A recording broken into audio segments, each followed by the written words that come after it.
Sup? Go.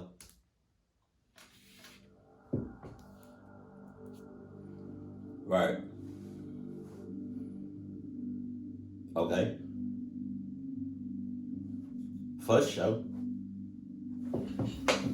Yo, we got the channel back. Like, yo, let's go. This story is not about me, but it's about my father. Mm-hmm. In 1975, my dad was 11 years old and living in Leeds with his mother and stepfather. And for some pocket money, he would do a paper route every morning, very early. He left the house in the dark, being it was October, it was still dark as usual, and went to collect the papers, setting off to take his usual route through some playing fields, essentially a public park, but not very well kept one. But this morning was a particularly dark and gloomy one, and as he approached the shortcut he usually took, there seemed to be something off about it. So much that it genuinely freaked him out. It freaked him out just to be there. He decided to take his time and go the long way around. Please. Just to avoid the park. I'm saying. He thought nothing of it for the rest of the morning. I would have.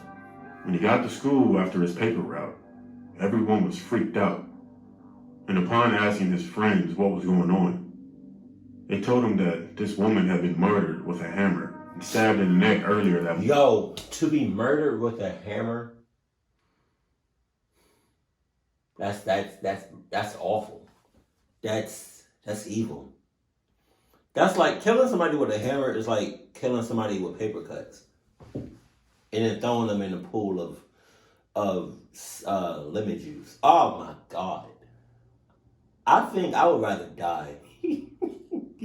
I think I would rather die by a hammer than no. I don't know. I don't know what's worse.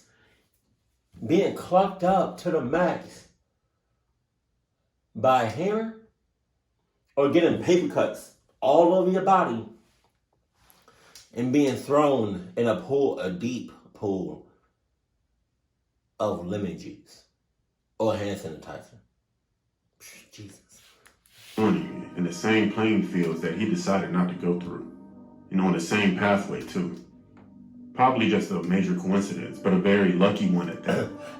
Because the time he was on his route was the apparent time that the crime was happening. Right.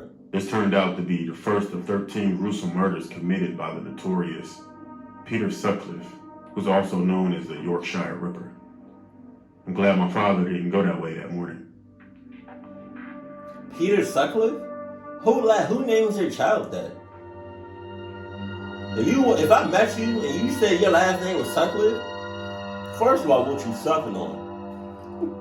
I work overnight shifts at my job. Right. Tonight just happened to be my night off. So I stayed up and got ready for the next night. It was about 1 a.m. and one of my friends who lives a town over from me hit me up on Snapchat and said he just got off of work. Yo, do y'all still use Snapchat? I don't know why. I mean, I still have it. I do not use it at all. And the only reason I have it is just to go back to the archives, to the past stories that I made on there. But, other than that, I do not use it at all. He asked me what I was doing. I told him I was just going to stay up and stay at home, but I was getting hungry and I was going to see what was on Doordash. He told me he was going to do the same. I opened Doordash and saw that the only things that were open were McDonald's, White Castle, and Taco Bell. Well, McDonald's is out the question. Nasty ass.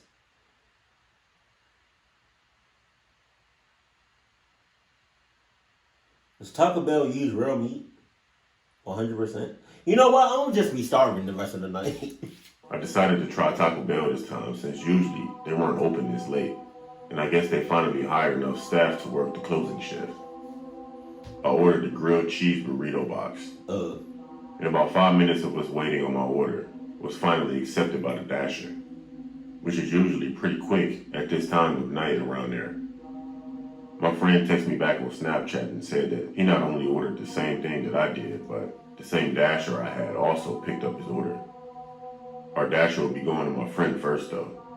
And my friend and I were feeling a little silly, so we got an idea. We both have doorbell cameras and we plan to greet her through the microphone with our secret greeting. How do you like that, Goose? So she get confused with my friend at first. But when I said it in my place, she figured out her customers are friends in real life. Taco Bell made our orders pretty fast. And in 10 minutes, our Dasher was headed to us. After my friend's order was dropped off, he sent me the Ring video. Our Dasher was a middle-aged white lady in an orange sweatshirt, short, slightly uncombed dark hair, and wore glasses. God damn it. She looked like a substitute teacher who got out of a hard day of work. God. I heard my friend asking her, "How do you like that, Goose?"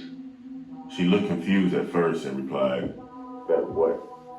My friend replied and the video glitched, and I didn't hear what he said, and all I heard was the Dasher enthusiastically chuckle lightly and say, "You're welcome," and walk off screen after she left his food.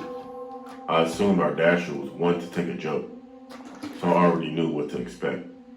So I kept opening and closing my Doordash app every few seconds, watching her advance on the map while messaging my friend. However, my friend was not messaging me. When she was on my street, I got my Ring app ready. Now I live in a townhome, and my bedroom is on the second floor, on the same side as the front door. So I have no garage, and my street is just a parking lot that just leads to a dead end. I watch as a white beat-up Volkswagen blasting loud music drives past my house and parks a few spaces down. But my Dasher took about 2 minutes to get out of her car after she turned it off. I found that a little odd, as all I ordered was a grilled cheese burrito box and nothing else. Then I saw her walk up, and she was putting the order down. I asked her, through the camera, "How do you like that, Goose?" She just looked up at the camera and stared for a second, and smiled and then laughed. She paused and said, "Oh, you know, a broken neck." That caught me off guard, so I just froze and just thought of the best way to finish it up. "Okay then." Her response is equivalent to like you being in a math class and a teacher randomly calls on you, but you wasn't paying attention.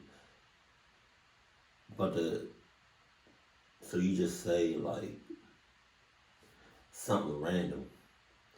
Cause the math problem was what, you know what I mean?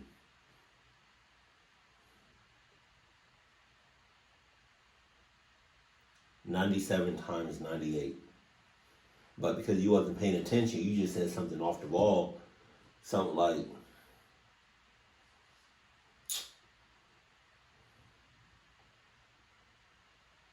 I'm wearing Nikes. I don't know where I was going with that. Have a good night. Oh, as soon as I saw her walk out of sight, I ran downstairs and I grabbed my food. As I opened the door, however, I saw the same Volkswagen had moved a few spaces over, just right next to my car. Okay. In front of my door. Oh, no. I saw this and I immediately grabbed my food and shut the door. Not even 5 minutes after getting back upstairs, I started eating my food and I hear some angry shouting outside in the parking lot. I recognized the voice to be from my Dasher. So I put my food down and I peeked out my window. I really wish I didn't because the shouting stopped and I saw her standing there looking right up at me. Wow. With this cold, blank stare. Wow. And her hands to her side. Good thing I was staying up all night because that was the scariest shit I'd seen.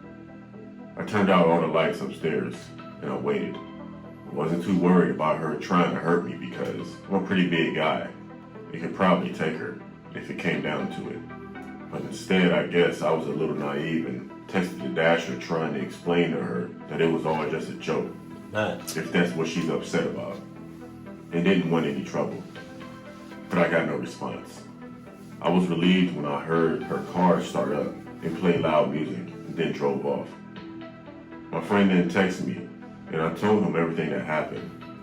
And he told me that she did the same thing and started shouting random incoherent things in his driveway until one of his neighbors came outside to confront her and that they were calling the police. And they came to check on my friend to see if he was okay, which is why he took so long to get back to me. I did reach out to Doordash customer service and complained about her odd behavior, but besides... Shit, I would. I would have complained so much. I would have been so loud, and I would have exaggerated for 30 minutes straight in hopes that I get free food, all expenses paid for by Doordash. And that's all. Refunded for my cold food and my chalupa having the wrong meat. I didn't hear if she was dealt with. I honestly have no idea if she was just having a bad day or on drugs. Probably both. Or just one of the crazy people who comes out during the witching hour. Jesus. But after looking into that scary cold gaze of hers, I think I'm going to leave my DoorDashers alone on the doorbell camera, especially after hours.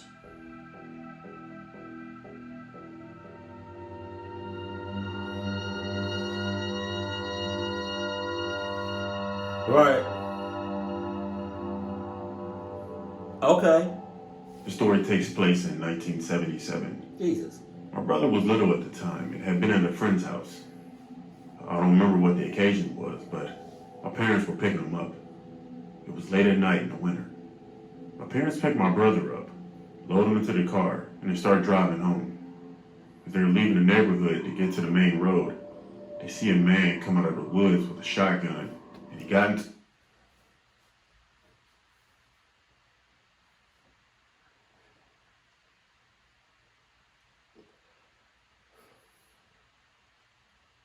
What the hell?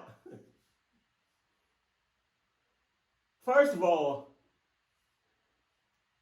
the hell you doing coming out the woods? Second of all, out of all guns, you have a shotgun? What the? his van on the side of the road. Now, the area I grew up in was pretty suburban, but folks can be rather redneck. Seeing someone come out of the woods with a shotgun is worrisome, but usually it just means it was a poacher. My ass. So Dad, he keeps driving. The man gets into his car and follows my parents into the main road. Still nothing to be worried about. They make a few turns on the way home and it becomes increasingly obvious that the van was actually following them. They pull into the housing plan that we lived in, Wow. which was mostly new construction. The van pulls into the plan behind them. At the time, our house was the only finished, occupied house on our street. It was actually a cul-de-sac.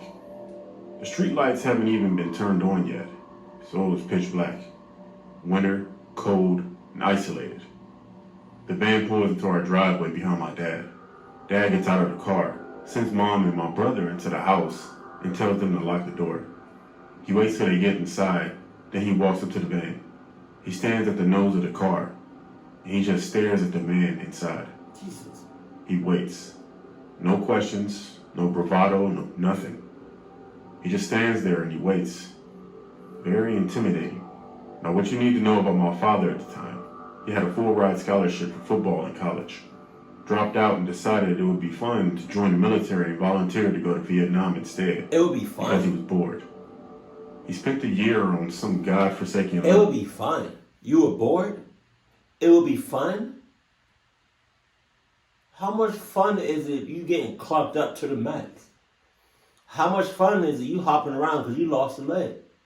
How much fun you what? You losing man. island at a ranger camp. He's an intimidating man and always has been.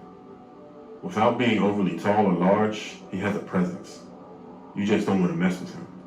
He is now much older and somewhat overweight, but in 1977, he must have been something because, without any words being exchanged, the man put his van into reverse and just drove away. The story doesn't end there though. The next morning, it was all over the news.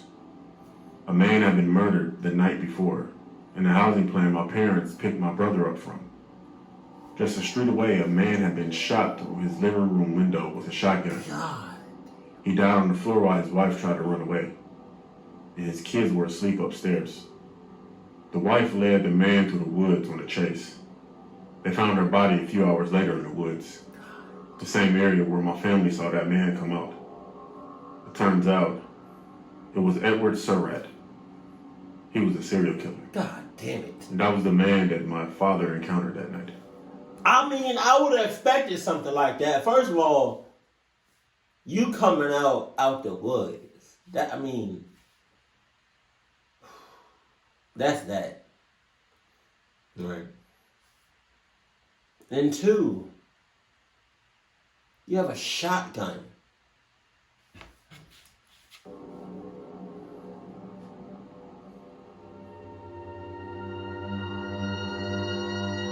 Right. Okay. My dad used to tell me this story, although I didn't know the grisly details until I was older. It was one of those listen to your gut lessons. It was in a small town in Indiana, early to mid 1970s. My dad is in middle school, early high school age. Yo, I know this is probably like I think this is a real picture that he's using. That's some thick ass fog. That shit looks like as thick as like that movie The Mist. God damn. It was about 6 or 7 blocks from the school, so when the weather was nice, he would walk home from school. One day on his walk home, he noticed a guy in the van driving by him slowly. Okay. It was a bit strange. I bet. He thought nothing of it. My ass. Then it happened again and again. And again. And again. Eventually, the guy driving the van started yelling things at him, usually asking him to buy drugs. This is when my dad recognized the guy as Roger. Roger was about 9 years older than my dad, but my dad was friends with one of Roger's relatives, so he knew who he was.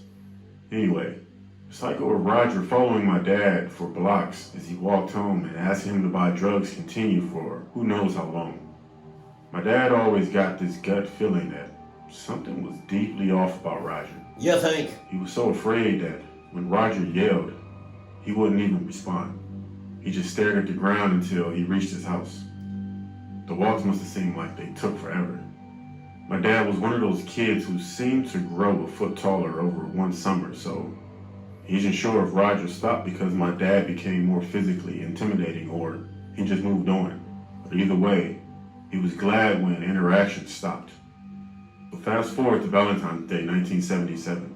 In a different town, still small and remote, a woman is at home with her son and 3 stepsons. Oh, Jesus. Roger and 3 other men break into her home with shotguns and force her and her boys to lie face down on the floor. Oh.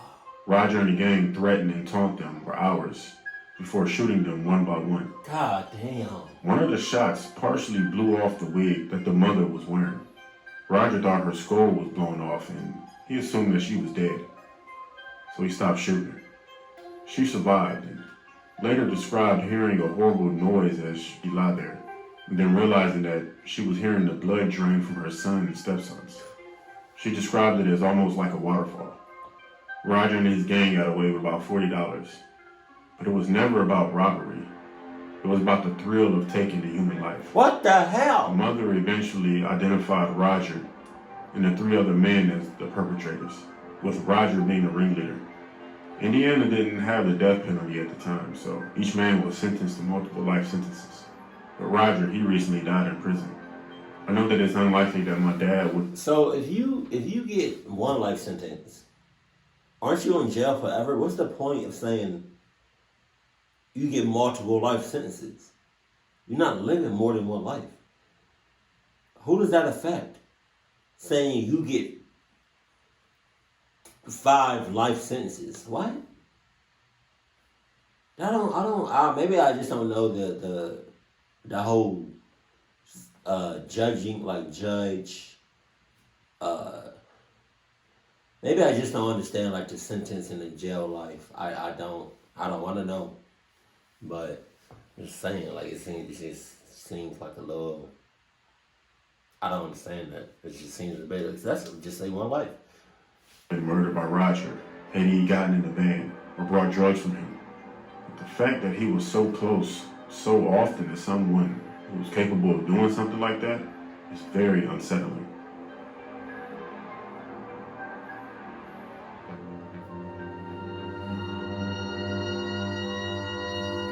Okay. When I was about 6 years old, I was over at my uncle's house with him and his girlfriend. He decided he was going to go grab some things at the store.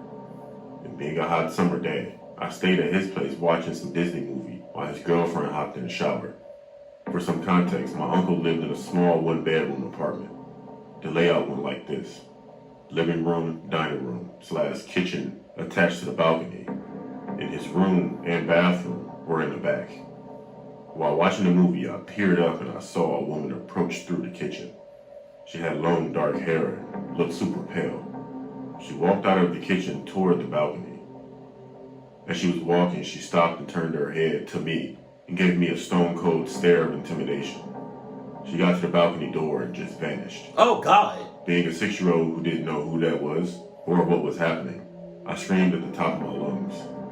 My auntie rushed out from her shower to find me crying. When my uncle came back, we explained what happened, and he called my grandparents, who stayed in the same apartment complexes. They came over and prayed for me. But the thing is, in my life, I've seen that same exact woman, ghost, spirit, whatever you want to call her. I've seen her about 3 times. God damn. I don't know if she's haunting me or watching over me, but every time I've seen her, I don't feel safe. Well, you need to have Adidas on 24 hours a day, 7 days a week.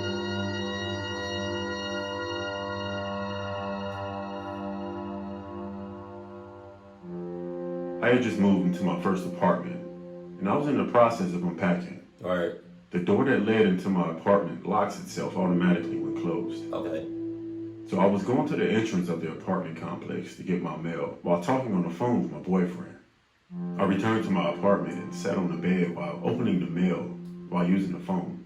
I dropped the phone on the floor and it landed under the bed, so I had to lie on the floor and stretch for it. I saw something that caught my eye.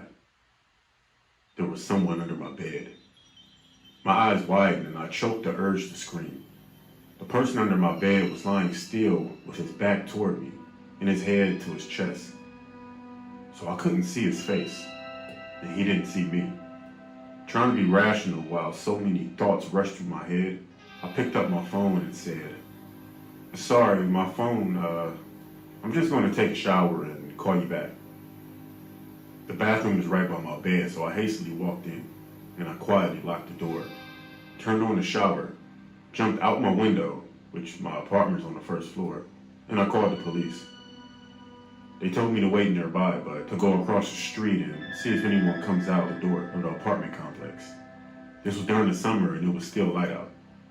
I placed myself across the street, hiding behind the car while watching my open bathroom window and the entry door. I called my boyfriend and he came to me just before the police did. I gave them my keys and they went inside. Only moments later, 2 cops came out holding a thin and tired looking man. God. His eyes looked crazy. He didn't even try to get away. I was a mess and shivering and crying. But that cop told me that the man stood outside my bathroom door with one of my kitchen knives waiting for me to come out. Oh my God. This man had somehow crept into my entry door while I was getting my mail and hid under the bed.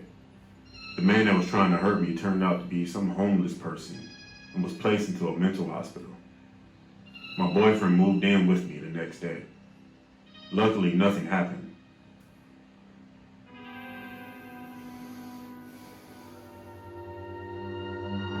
Fuck, man. Okay. When I was 13, I was walking home from school. It was a Friday and both my parents were working. And my brother was still at school. It started to rain and I had no umbrella. The next thing I knew, a car came along and slowed down. Okay. The driver was a guy in his early 30s, and he said, "Hey, Elaine, jump in. I'll give you a lift." I'm good. I told him my name wasn't Elaine. He apologized and he said I looked like this girl named Elaine, and offered to give me a lift anyway. I knew this was dodgy, so I said, "No thanks. My house is just right there." And I pointed to a random house nearby. Then I quickly walked into the entrance of the house and hid there for a few minutes, waiting for him to leave. When I walked back out, I realized that he had just pulled over on the side of the road. Wow. And was getting out of his car. He knew it wasn't my house. dropped my school bag and I just took off running. He followed me. I ran all the way to my house when I remembered I didn't have my keys and nobody was home.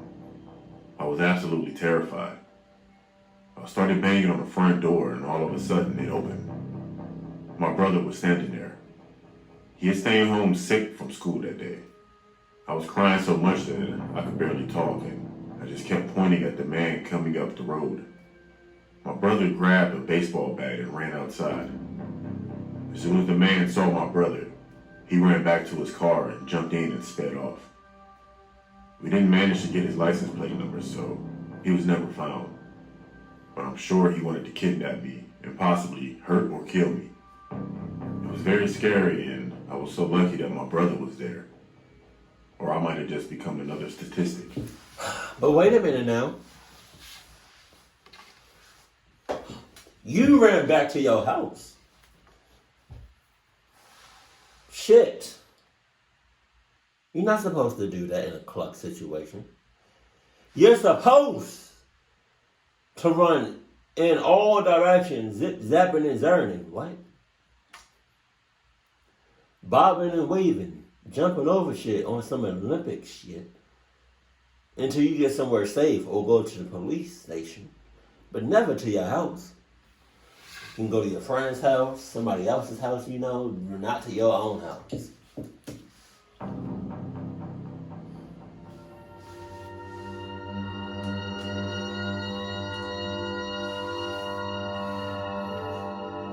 All right. I used to work at a Boy Scout summer camp.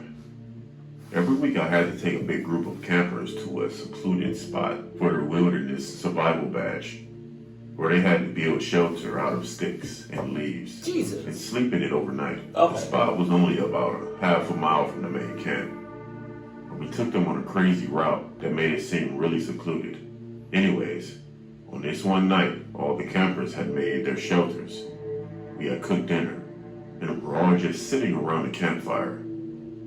It was getting late, maybe about 11 p.m. So I sent all the campers to their shelters for the night and started cleaning up the fire.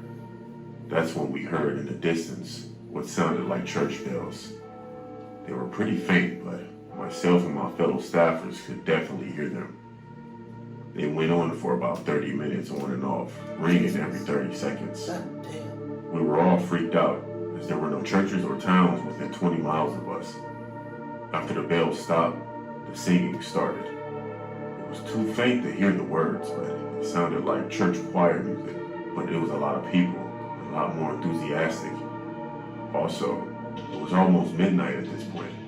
The singing went on for well over an hour, sometimes quieting down until we almost couldn't hear it. Sometimes getting so loud, we thought it was getting closer. All of the campers were super freaked out, but I lied to them, telling them that there was a church service going on in camp, and that there was nothing to be afraid of. My ass. Eventually, almost at 1 a.m., the singing stopped. Found out a few days later that there had been a large KKK rally only a few miles away that night. And that's actually what we heard.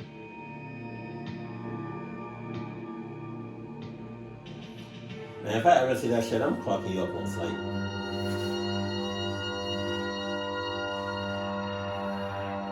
Right. Okay. A few years ago, I went vacation on one of the islands. It wasn't my first visit there, as I had worked there previously within the culinary industry. I never had any terrible encounters with anyone up until my vacation. Oh, about to say. I had just left my job and I needed a mini getaway before going back job hunting. So I booked a stay at a small hotel to relax and unwind alone, which was supposed to be about 10 days. On the second day, I decided to go on a venture out into a new area to do some shopping and visit a new restaurant. I usually felt comfortable doing this, as I stated, that I never had any negative experience before. Not yet. To my surprise, there was this guy lurking on the sidewalk, but I didn't pay him any attention. Man. I'm a very petite and reserved lady, so when he hollered, I responded by saying hi, and I kept on my journey. I'm not the type to make small talk, as I'm very skeptical of people. Apparently, he didn't like that. He must have preferred that if I stuck around, I might as well socialize with him. I guess he had other plans in mind. Anyway, I forgot about him. On my return, he was still there. This time, he wasn't as perky as before. He kept hurling insults and decided to follow me. This complete stranger was literally speed walking behind me and trying his best to embarrass me. At this point, I'm petrified and shaken. Our room was located on the first floor of the hotel, which had me so paranoid that this lunatic would attack me. That night, I never slept a wink. I called my mother back at home. She advised me to change my flight and come home. I considered it, but I thought that I would let this psychopath win if I ran off. I decided to stay a bit longer. On the third day, I went into the city to go into some different restaurants and do some more shopping. On the fourth day, there he was, loitering, in his usual spot on the sidewalk. As soon as he saw me, he yelled that he should do something nasty to me for ignoring him, among other threats. I didn't respond and just kept ignoring him. I felt so sick and I just wanted to vomit. What he said still haunts me to this day, but I'm not going to go into what he said because it was pretty graphic. I can't believe someone could be so disgusting. Anyway, when I got home, I called a friend to stay the night with me, and he did. I felt way better, but I was still paranoid. When I had to go out the next day, I prayed to God that I wouldn't see that guy again. Luckily for me, I didn't, and I enjoyed my full stay. I bet he saw you again. I didn't know if he got arrested or whatever happened to him, but I was grateful I never saw him again. I'm pretty sure he saw you again getting one off. Or telling his other friends about you.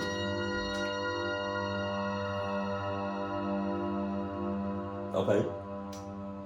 When I was younger, we had quite a large house. Right. It was shaped like an L. But the L was cut into a hill, so the bottom part of that L headed downstairs, which was almost underground. It had windows facing out, but a lot was either in the hill or under another floor. I had the room from the bottom part of the L from the age of 13 and up. My room had two doors, one that opened out to kind of the rumpus room, and the one to the ensuite. It was always creepy as shit. But being a skeptic, I dared anything there to do something to me. So anyways, I grew up fine, but I could never sleep unless both doors were shut. When my parents went away, I'd break the rules and bring my dog in to sleep on my bed. I woke up a few times late to see her alert and staring at the door to the rumpus room. Occasionally, I'd hear clawing at the screen of the window, but we had dogs, cats, horses, and local bush turkeys, foxes, etc. I figured if something was there, that shouldn't have been my dogs. So fast forward 5 years, I bring a new girlfriend to my home to meet my parents. She slept in my old room and she woke up screaming between 12 a.m. and 3 a.m. God damn! Out of the 3 nights that we stayed there.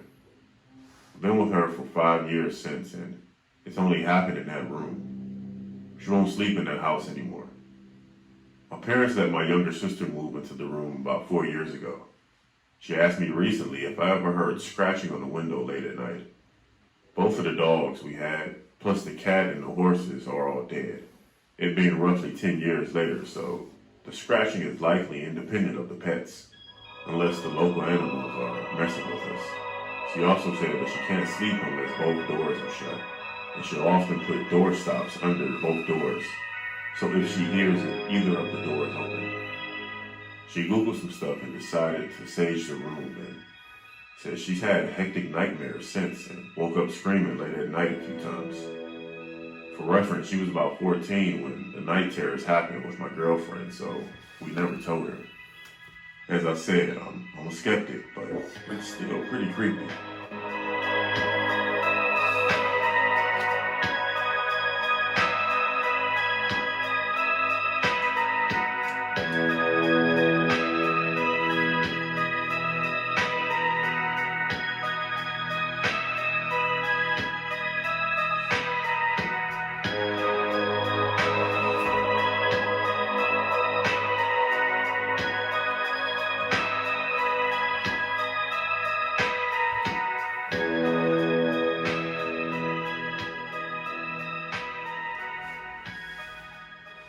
You know what all these people had in common?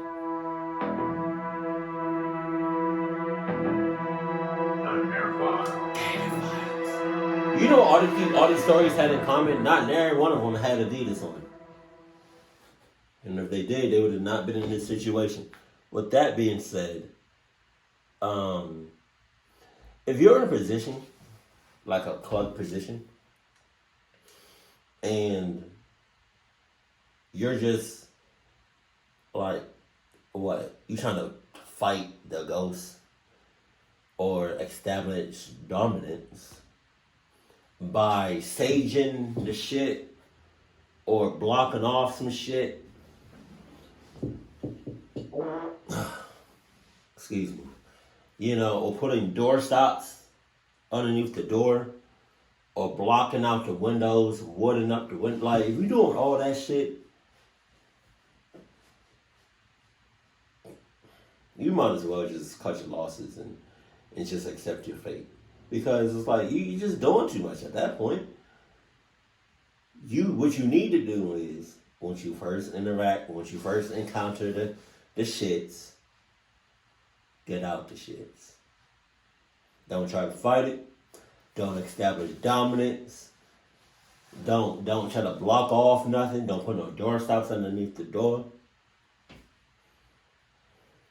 Haul ass like a motherfucker. Keep it cool, keep it classy, and I love you, stay happy. My family.